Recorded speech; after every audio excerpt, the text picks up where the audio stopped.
in the last stream, we were working on progressing further on through the first questline, Basic Automation, and we were mainly working towards getting both water and lava, because once we have both water and lava, we unlock obsidian, and once we have obsidian, we can get through to the nether, allowing us to get nether quartz, and most importantly, once we get nether quartz, we can then start work on the simple storage network mod, which is going to allow us to organize our storage and our inventories, and it's going to allow us to have all of our items in one place, and it's going to make crafting going forward so much easier.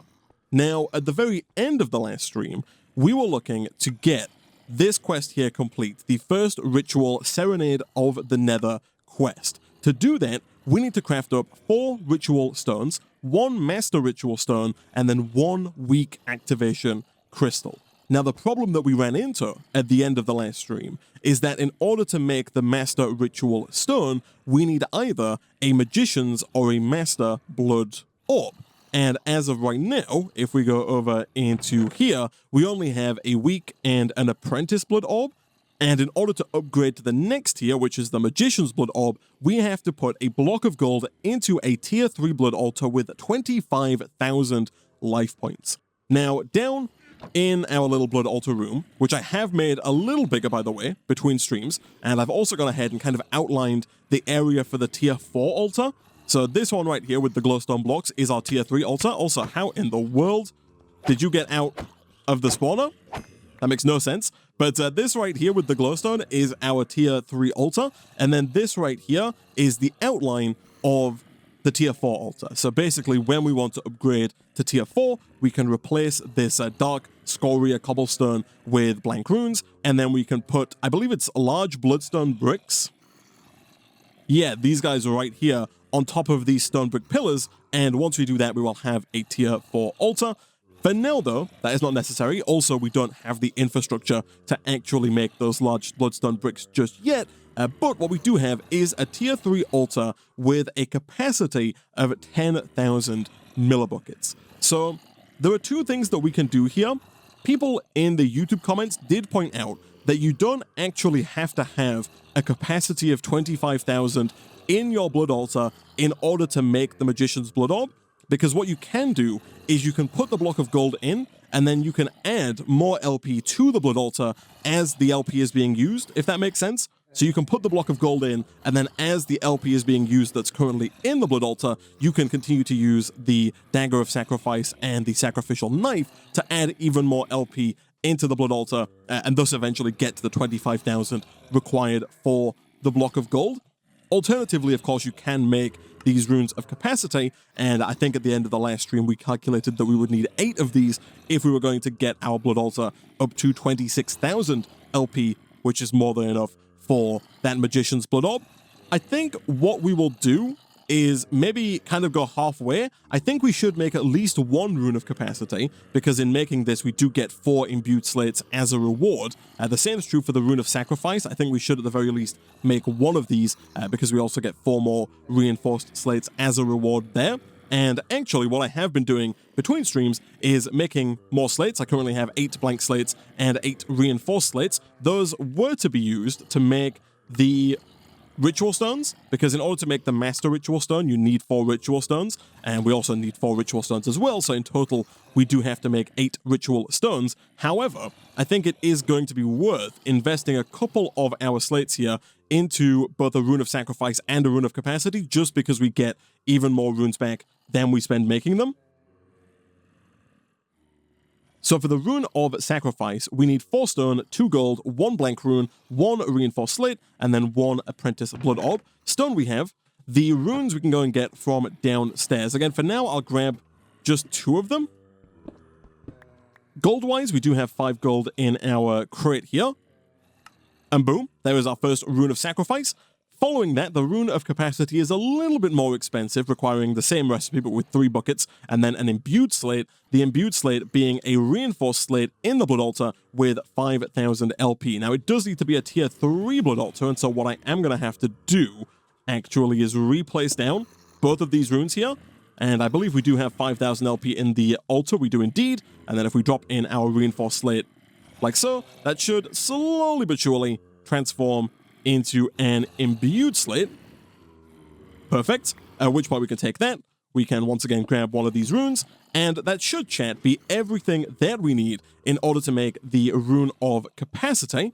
Of course, we're still missing the iron buckets. Another thing that I have done between streams is I have done a little bit more excavating back here. I've started to dig down and really tunnel out this back area to get even more ores. And what I've also done between stream is take some of the iron ore that we had, run it through the crushing wheels, and then place it into our furnaces. Some people in the YouTube comments did ask why I didn't put the crushed iron ore into the smeltery to double it again. And unfortunately, the reason for that is that it just doesn't work. So for example, with the crushed gold here, while you do get a chance to get 3 gold or 3 crushed gold every time you put a gold ore through the crushing wheel, you can't then double the crushed gold ore in the melter. It just doesn't work. You get 1 ingot for every 1 crushed gold ore. So this really isn't worth it. The melter is a fair bit slower than the furnaces, so it's much easier and faster just to put all of the crushed chunks into the furnaces here, as opposed to trying to go through the Tinker Smelter, which doesn't even double them anyway. But either way, we've got a stack of iron now, so we can make ourselves 2 more buckets, like so, and then craft those buckets into the Rune of Capacity. Nice! So once we drop this down, we should see the capacity of our blood altar increase from 10,000 up to 12,000 now. And so I think our best bet here is going to be to fill this altar as much as we possibly can, so try and get it up to 12,000. Once it's completely full, I think what we should probably do is get our block of gold and try and make it by continually adding more LP to the altar. Now, one thing I think I might do is I might actually take these speed runes out, because I think these speed runes will actually be detrimental to us trying to do this with an altar that can't hold 26,000 millibuckets. The reason for that is that if you do run out of LP, so if you're trying to craft something and there's not enough LP in the altar, you will actually start to go backwards in that craft. So you actually start to lose LP if you don't have enough LP in the altar. So what I think I will do is quickly craft up 3 more blank runes. 1, 2, 3. We do have this block of gold that we got as a quest reward in the last stream. And so essentially, all I think we need to do here is get rid of these speed runes, which we can put back down after we're done with this craft. And then now all we need to do is try and fill up this altar. So we'll kill these zombies nice and quickly. Now we are getting extra LP for every zombie thanks to that Rune of Sacrifice. And of course, we can also continue to use our sacrificial knife here to really quickly fill this thing up as much as possible, being careful not to die in the process. I also think, before we get started here, we should probably try and get a couple more fruit salads just to make sure that we have enough food for this to work. Okay, so we've got 35 fruit salads. Let's put our block of gold in. Hopefully it doesn't start going down too fast. Yeah, it goes fairly slowly. And so the idea here is that we're going to hopefully fill up that 25,000 LP bar in the top left there without emptying out fully the 12,000 LP bar at the top, and we're going to do that by continually topping up the altar using both our Dagger of Sacrifice and our sacrificial knife, and obviously occasionally using our Gluttony Charm to eat these fruit salads very quickly, thus replenishing our saturation, thus allowing us to continually refill this with the Dagger of Sacrifice. I'm also going to sprint a bit because I want our hunger to go down as fast as possible so we can re-get that saturation, because it is going down here a little faster than I'd like. And I'm kind of starting to think we might run into a problem here, because you'll see that it's almost empty. And as soon as it gets empty, the number in that second bar does start to go down, which is awkward because we're so close. I'm hoping that we're still putting it in faster than it's going down. We're not. Oh, that's so annoying.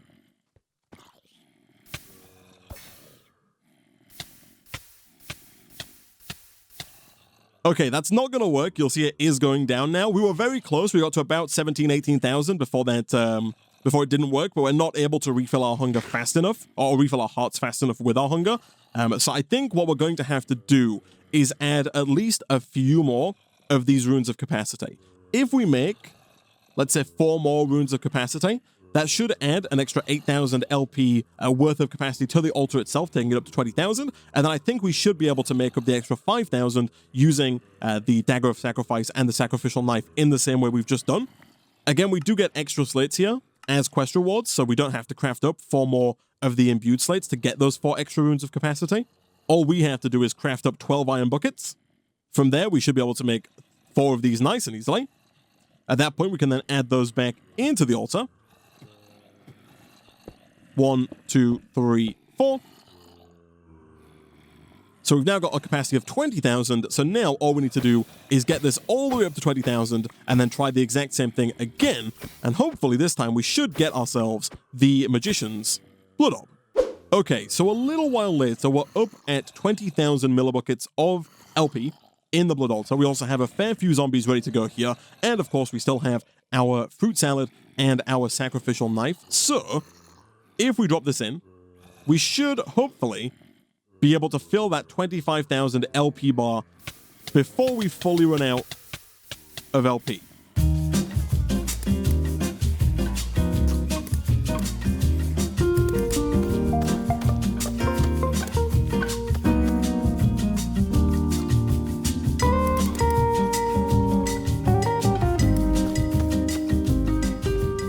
And there we go. We still have 5,000 LP left in the altar, but we have the Magician's Blood Orb. Nice. So now that we have that, what else do we need? We've got all of the reinforced slates that we need, and we've got 5 of the 8 blank slates. So I think all I need to do here is get 3 more blank slates. At that point, I should be able to make 8 ritual stones, and then from there we can use 4 of those ritual stones to make the master ritual stone. And then at that point, I think in terms of the quest, the only thing that we're going to be missing is the activation crystal. And if I'm not mistaken, the way that we make the activation crystal is by placing a melter into the blood altar with, I think it's either 5 or 10,000 LP.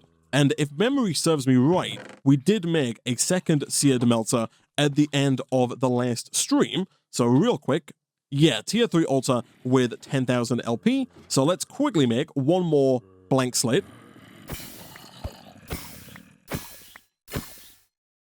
Good stuff. We can then get 10,000 LP back into our altar. And once we have over 10,000 LP in the altar again, we can place in our seared melter. And that should slowly but surely, and that is going rather slowly, but that should get us our weak activation crystal. While we wait for that, let's head on back over to our crafting station. Over here, we should have everything that we need in order to make 8 ritual stones. We do. From there, if we want to make the master ritual stone, we should also almost have everything. It looks like we do need 4 more blank slates on top of the 8 that we already had. But now that we have those speed runes back into our altar, it really shouldn't take too long to get those either. The weak activation crystal is done. And 4 blank slates later, boom, we have the master ritual stone, thus completing this quest right here. And as a reward, we get a ritual diviner. So I believe what we should be able to do now is using the Master Ritual Stone and the Ritual Diviner in combination with these Ritual Stones, we should be able to set up our first blood magic ritual. So the way this works, if I'm not mistaken, is we can place down the Master Ritual Stone, and I don't believe it really matters too much where we place this. So for now, we'll put it right about here. With the Ritual Diviner, you can shift right-click to cycle through the different rituals that this diviner is capable of setting up. Right now, there are maybe 5. The one that we want is the Serenade of the Nether. Once you have it set to the Serenade of the Nether, you can then walk over to the Master Ritual Stone and right-click it 1, 2, 3, 4 times. Doing that will take the ritual stones out of your inventory, so you do have to have those on you in order for that to work. But once you have all 4 of those down, this ritual is now basically ready to go, and I believe all we have to do is activate it by right-clicking on the Master Ritual Stone with the weak activation crystal. Now, before we do that, I think it might not be a terrible idea for us to look at getting the Divination Sigil, and to do that, we might have to take a quick step back to this quest right here for the Alchemy Table. So the Alchemy Table is made with 3 stone, 2 planks, 1 iron, 2 gold, and then 1 blank slate, which really isn't too difficult. The only thing we're missing there is 1 blank slate, which we should be able to get nice and easily from our altar here. Once we have the Alchemy Table, we can then look at getting Arcane Ashes, and once we have Arcane Ashes, we can begin making sigils. there is a quest here to make the Water Sigil, which is a sigil that allows us to use LP to generate water. Boom, there is the Alchemy Table. And again, for now, we can maybe put this down, maybe not right there. I was hoping it would go down sideways, maybe like that. Perfect. And so in here, we should now be able to craft up Arcane Ashes. These are made in the Alchemy Table with 1 coal or charcoal, 1 redstone, 1 white dye, 1 gunpowder, and a Blood Orb. So we place the Blood Orb in this slot right here. You can use any of the Blood Orbs, I believe, for this to work. In terms of white dye, we should be able to take some bone meal and craft that into white dye nice and easily. Coal we should have. We do indeed. Redstone we also have. And the only other thing we needed was gunpowder. We got 2 of those ready to go. And then in here, I believe you can put these in any order, so long as you have white dye, coal, redstone, and gunpowder. That should begin to work. So you'll see here it says insufficient LP in Soul Network or Blood Orb is not bound. So this recipe requires 500 LP. Right now, this Apprentice Blood Orb is not linked to our Blood Network. The way that we do that is simply by right-clicking with it, like so. This is now linked to our network. I'm going to do that a few times, like that. And now if we put this in, the table is going to do its work. And boom, we get Arcane Ashes. So Arcane Ashes allow us, to make sigils, but look at that. We get the Divination Sigil as a reward for that quest, which is perfect. So basically, the Divination Sigil allows us to see how much LP we have in our Blood Network. So what we can do with this is if you right click it on the Blood Altar, it will tell you the current tier, the capacity, and how much is in the Blood Altar. Sometimes this is useful because not all mod packs have the tooltip in the top left there that tells you how much is in. So if you don't have that installed, you can make this sigil and it will tell you. If you right click with the sigil anywhere else, so if we just right click here, it will tell us that our current essence is 500 LP, which means currently we have 500 LP in our Blood Network. The Blood Network is not to be confused with the LP in the Blood Altar. You can kind of think of this as the amount of LP that's in our Blood Orb. So if I were to eat some more fruit salad here and use this Blood Orb a few more times, just by right-clicking it like you would with the Sacrificial Dagger, and we were to right-click with our Divination Sigil again, you'll see that now we have 1,300 LP in our Blood Network. I'm fairly certain that you can also move LP from the Blood Altar into the Blood Orb. So right now we're at 1,300. I think if I put this in here, that Blood Orb will start pulling LP out of the Blood Altar. So we can use the zombies to get life points into our Blood Orb as well as into the Blood Altar. The reason that I've gone through this is because in order to actually use the ritual over here, we have to have life points in our Blood Network, in our Blood Orbs. If we go to the quest book and we look over here, it says Serenade of the Nether requires 10,000 LP in your Blood Network to activate and 500 LP for each new lava source. If you don't have enough LP in your Blood Network for the ritual to work, you will get nausea. So we need to get 10,000 LP into the Blood Network in order to activate it with the weak activation crystal. If we try right now, it's not going to work. You feel a push, but are too weak to perform this ritual. So we need to get more LP into our Blood Orb. Once we have that, it will then cost an additional 500 LP for every bucket of lava that we want to generate. So basically right now, we need to try and get 10,000 LP into this orb. So not too long later, we're at 11,472 life points. If we now take our Apprentice Blood Orb and our Weak Activation Crystal, and we right-click the Master Ritual Stone with our Weak Activation Crystal, this will activate.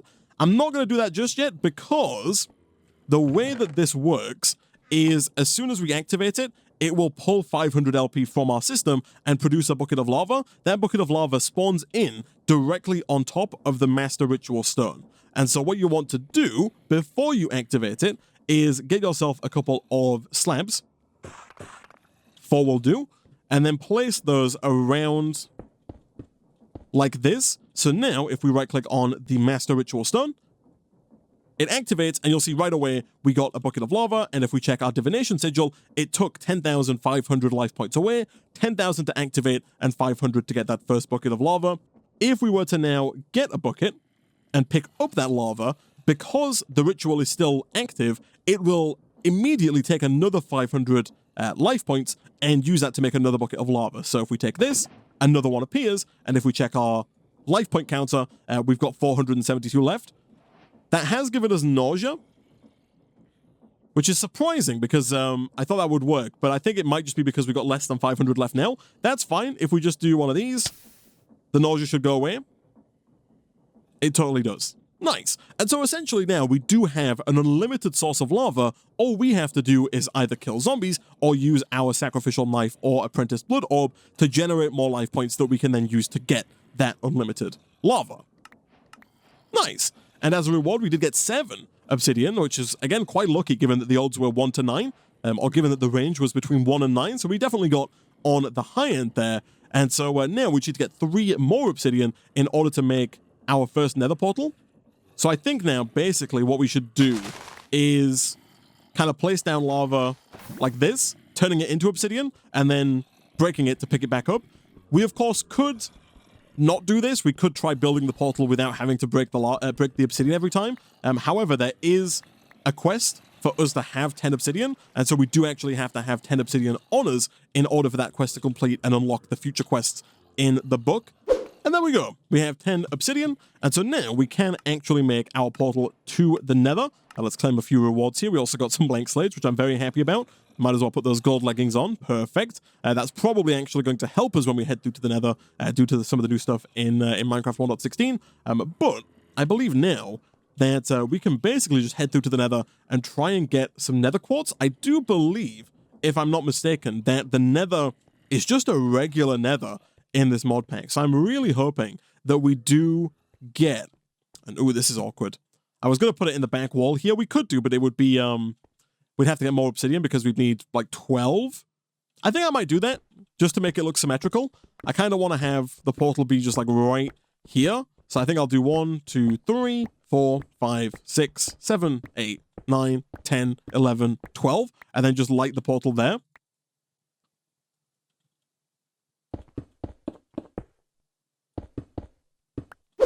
One and 2.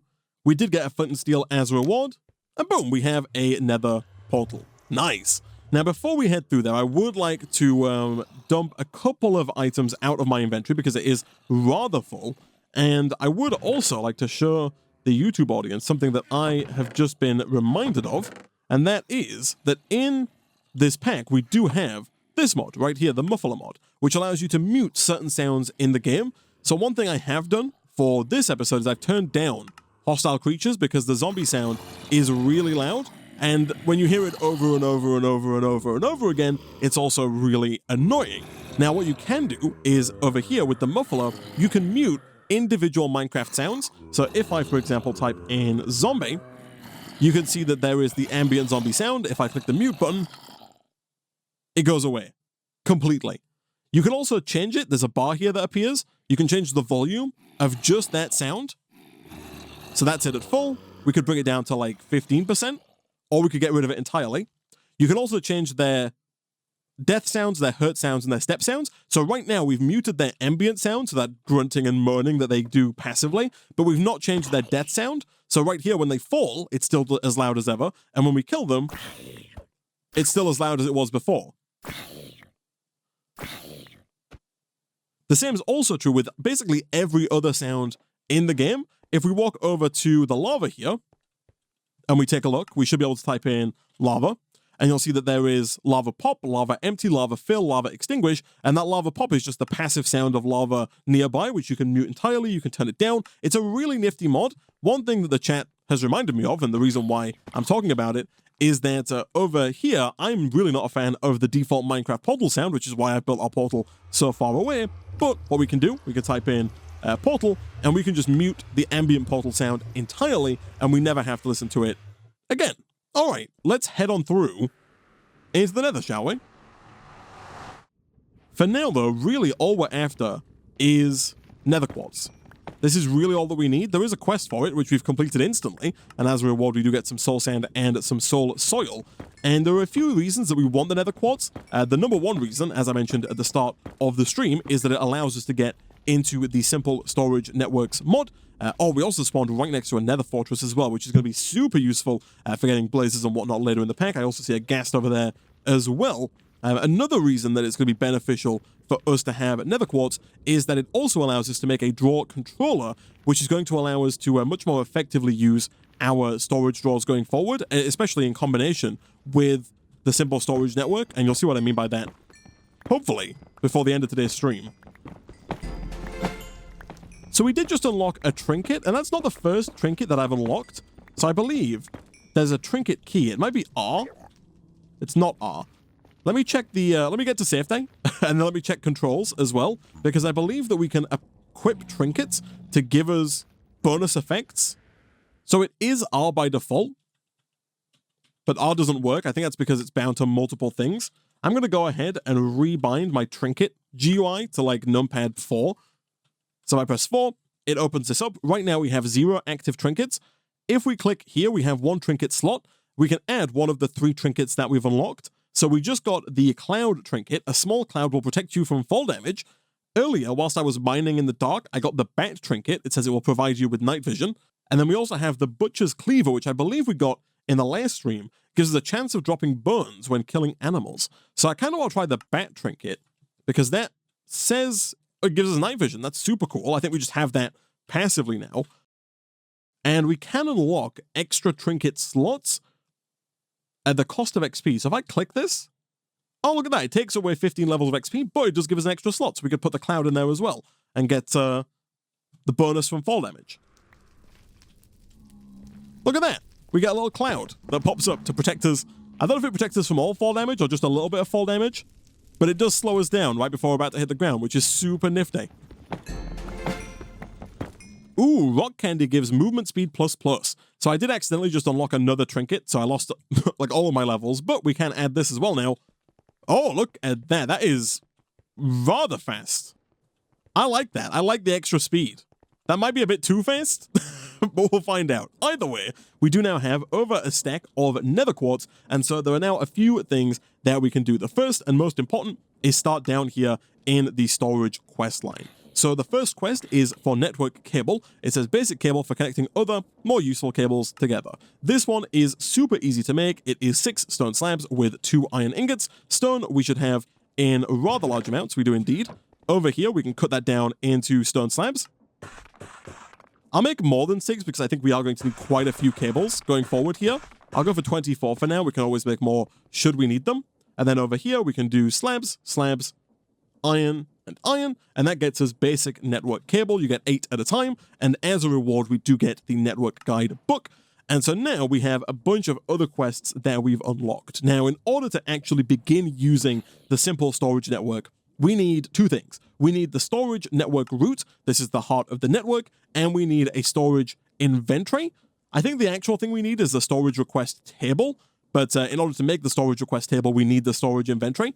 None of this looks too difficult. The storage network route is, I think, the most expensive part. It's made with 1 diamond, 4 network cable, and then 4 blocks of quartz. Thankfully, we do have a fair bit of quartz, and getting blocks of quartz is super easy. Diamond-wise, we do have 14 diamond ore ready to go here, and I'm going to assume, much like with all of the other ores, it's worth us, putting it through the crushing wheel. We're actually guaranteed to get at least 2 diamonds, with a 25% chance to get a 3rd diamond. Boom. And boom, we get the storage network route. Use only 1 per network. As a reward, we get a compacting drawer. Very useful. To make the storage inventory, this is again 4 network cable with 4 iron nuggets and a dropper. The dropper, super easy as well. We're doing a bit of cobblestone, but we do have unlimited cobblestone. We also need a little bit of redstone, but we also have a fair bit of redstone. Boom, that gets us the dropper.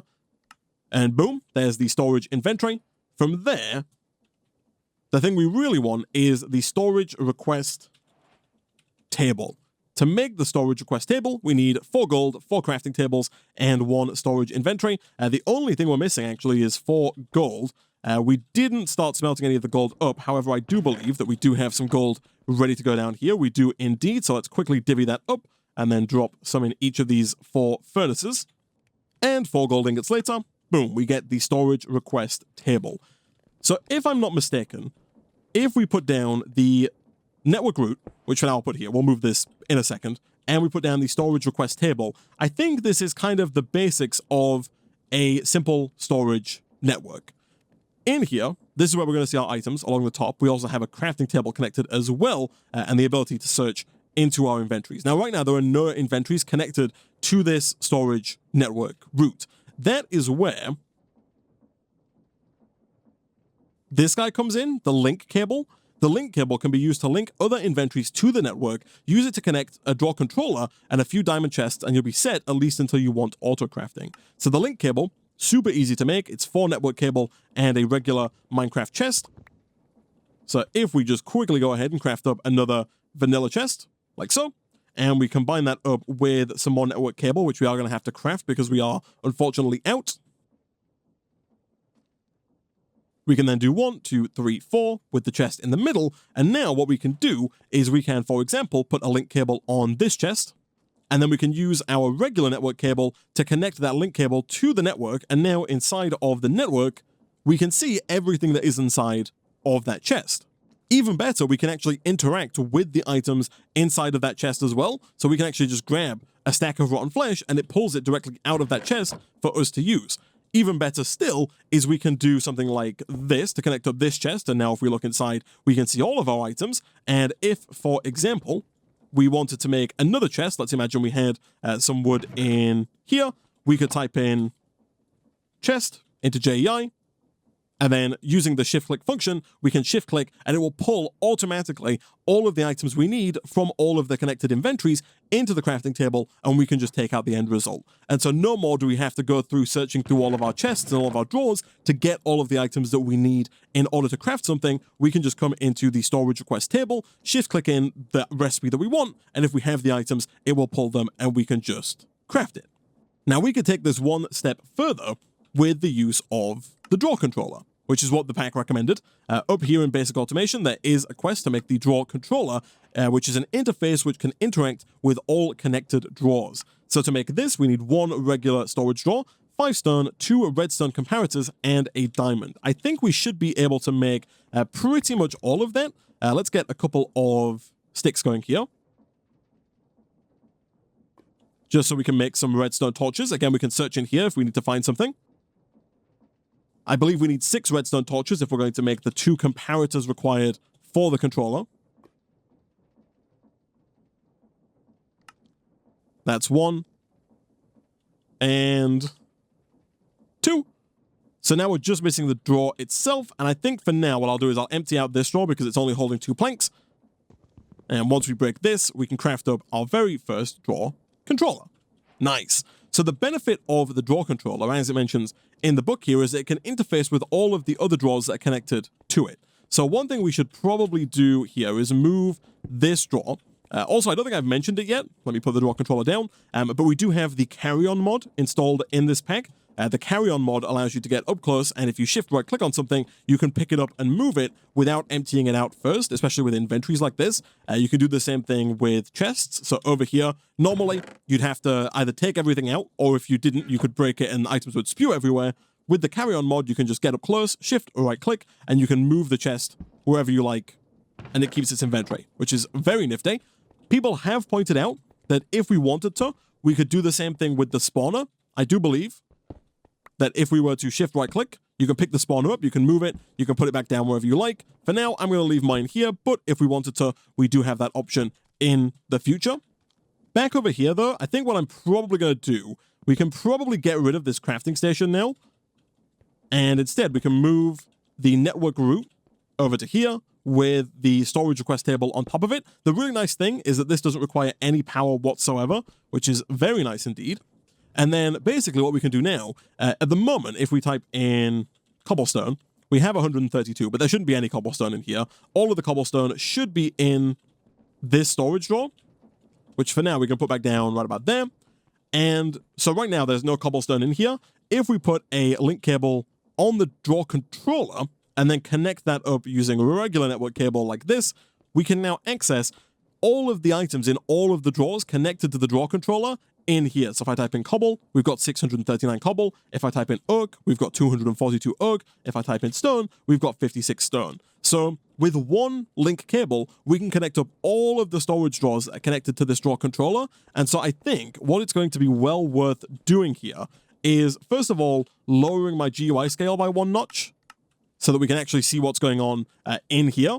And then after we've done that, I think it's probably going to be worth making a bunch of storage drawers and ideally making a storage drawer for each of like the main resources that we have. So we probably want one for redstone, one for diamonds, one for iron, gold, lapis, quartz, etc. And to do that, if we want to save on space a little bit, we can actually make 2x2 drawers. So the drawers that we have right now are regular, like 1x1 drawers. You'll see at the top left there, it says oak drawer 1x1. What we can do here, if we take actually, I keep coming over here. I don't need to come over here anymore. In here, I can just go and type in chest. We can shift click in the 8 logs, get 4 chests. Once we have 4 chests, we can type in 2x2, and then we can shift click in this recipe right here. And by using 5 planks and 4 oak chests, we get 4 2x2 drawers. These are essentially exactly the same, but instead of being able to hold 2048 of any one item, these can hold 512 of 4 different items. So the capacity is still the same. They can still, in total, hold 2048 items, but that 2048 is spread amongst 4 inventory slots. And so up here, for example, we could have like redstone in one slot, we could have nether quartz in another slot, we could have maybe some lapis in a 3rd slot, and then maybe diamonds in the 4th slot. And we could do the exact same thing with another one. We could put another one down like here, and in here we could have like iron in one, copper in another, gold in another, and then lead in the 4th one. And we can set up basically like a wall full of storage drawers to hold all of our items. Now, at the moment, we do run into a problem, and that problem is that at the moment, if we run out of any given item, let's say, for example, we run out of stone, the drawer is just empty. And so at that point, anything can go in this drawer. And so it's quite possible if we were to put like some netherrack in the system, that netherrack could end up in this drawer. It didn't, but it could do, because this is an open drawer for anything to go into, which is not really what we want. Thankfully, the storage drawer mod does have a solution for that. And even more thankfully, if we go back to quest 1 here, the reward for making the drawer controller is a drawer key, a quantity key, and an advanced item collector. So the one that we want here is the drawer key. This allows you to right-click, and once you right-click, you get this little keyhole icon, and at that point, the drawer is now locked. So if we were to, for example, put all of this stone back into the drawer, lock it by right-clicking with the key, now if we take all the stone out again, you'll see that even though in the top left it says stone 0, there is no stone in here, we have effectively locked this drawer to only accept stone, and so going forward, only stone can go into this drawer, which is pretty cool. You can also do other nifty things, like, for example, I'm fairly certain if we take a drawer and place it down whilst having the key in our shield slot, the drawer goes down automatically locked. So if you want to lock your drawers automatically, you can do that by having the key in your shield slot when you place it. And then the quantify key is used to show or hide quantity labels. So here, if we right click, you'll see it just gives us a number and shows us how much of each item we have at a glance, which is also kind of nice to have.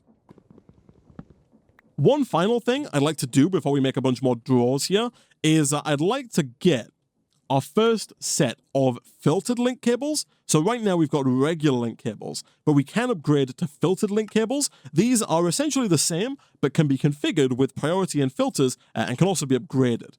To make these, we need 4 regular cable and an observer. The observer, nice and easy to make, 6 cobblestone, 2 redstone, 1 nether quartz, and boom.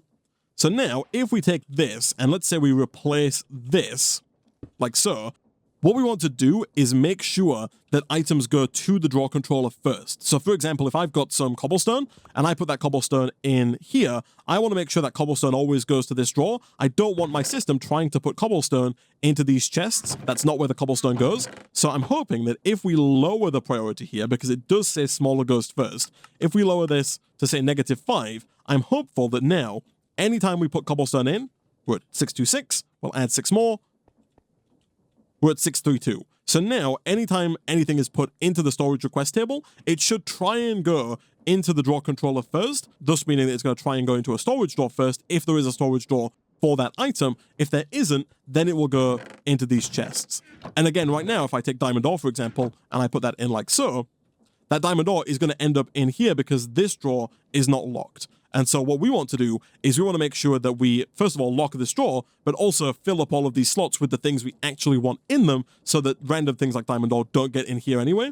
So what I'll do here between streams is I'll go through, I'll process quite a few of our ores. One thing we might start to look at potentially in the next stream is automating the process of processing ores.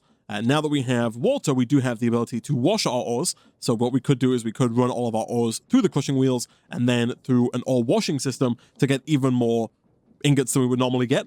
For example, if we look at iron ore here, we can crush our iron ore in the crushing wheels like we've been doing to get 1, potentially 3 crushed iron ore. And then if we want, we can take that crushed iron ore and wash it using an encased fan and water to get 10 iron nuggets, which is 1 nugget more than an ingot, with a 50% chance to get 15 iron nuggets, which is almost 2 ingots worth, essentially allowing us to almost double it again, thus getting even more iron. And we could do the same thing for copper, gold, zinc, etc. And then I'll also go through and add a bunch more 2x2 drawers and fill those out with all of our resources that we want to have in storage drawers and hopefully make it look quite neat and organized at the same time. For now though, for the remainder of today's stream, what I would like to do is I would like to work with this quest right here, the static automatic resource generation. So basic cobble gen here can make a lot of resources. You can also use compacting machines to reduce the cobble gen lag. So this quest wants us to make the small block breaker. This block is super useful because it's going to allow us to automate the process of mining for resources. So to make it, we need a bunch of these metal bars. We need 6 in total. These are thankfully super easy to make, and you get 12 of them at a time, which is very nice indeed. We also need a block of redstone, and boom, we have a small block breaker. And essentially, the way this works is you place it down, you place a block in front of it. Let's say we place some stone in front of this side right here, and boom, it breaks the block. And again, because we have our magnet on, we pick the blocks up instantly. That is something that could be a problem. We could try and mitigate that by using the compact machine. We'll come back to this, I think, in the future. But essentially, what we can do here is we can hopefully automate the production of stone and the breaking of stone to essentially automate the production of resources. Now, there are 2 ways that we can do this. This pack has changed the way that a default cobblestone generator works. So a normal cobblestone generator looks something like this. You have flowing water. If we go and quickly grab a water source block, you have flowing water that goes down like this, and then you have lava, which goes here, and then when they connect in the middle, that makes normally just cobblestone. In this pack, it's been changed so that when you do this, when you set up a normal cobblestone generator, it has a 50-50 chance to produce both cobblestone and regular stone. You'll see if we do this enough, we do get some cobblestone here. And so what we could do is we could take our block breaker, we could put it down right about here, but preferably facing the correct way, like that. And this is going to slowly but surely break all of the cobblestone and occasionally going to break some of the stone. And when it breaks regular stone, it will give us a random ore. Like just there, we got coal. Earlier, we got some silver, some copper, some lapis, etc. So this right here is infinite resources, which is super nifty. However, the Twitch chat has pointed out, and I am going to pick this up temporarily so I don't keep getting random trash filling up my inventory, but the Twitch chat has pointed out that we can, of course, just set up a regular vanilla stone generator as opposed to this, which generates stone every single time, because really there's no need for us to get cobblestone. We have ways of getting cobblestone. If we do need cobblestone, we could set up a cobblestone generator specifically for that. But for this, what we can do instead is, let me quickly clear out my inventory just a little bit because it's kind of full. And let's also quickly, I think, whip up another bucket here so we can pick up both the lava and the water.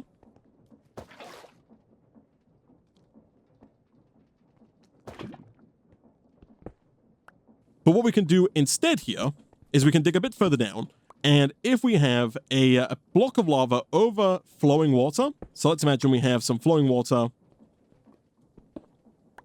like this, that's going to flow down, and then we put lava above that,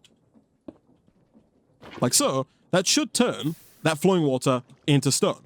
And it's not a 50-50 chance, it's stone every single time. So what we can do now is we can take our small block breaker. Down here, we can put that block breaker facing the stone, and now every time that breaks, new stone should be generated and broken again by the small block breaker, and every time it does it, we get a new ore. So I think what I might do now is I might go ahead and maybe disable the magnet that we have, this one right here, just temporarily, because I don't want to be picking all this stuff up. And instead of a magnet, we actually have two options. We could put a hopper directly beneath the block of stone, so right there. That would collect all of the blocks that are dropped. Alternatively, we did get moments ago this advanced item collector as a quest reward. And so what we can do with that is we can place that onto an inventory, and as it says in the tooltip here, it can pick up items up to 7 blocks away. Items can be filtered. And so what that allows us to do is basically completely fill in this floor here.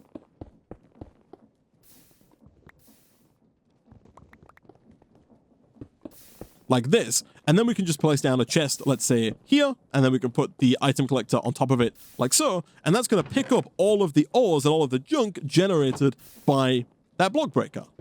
And of course, if we wanted to, we could head on over here, we could get a regular old plank, surround that with iron ingots to get the chest upgrade.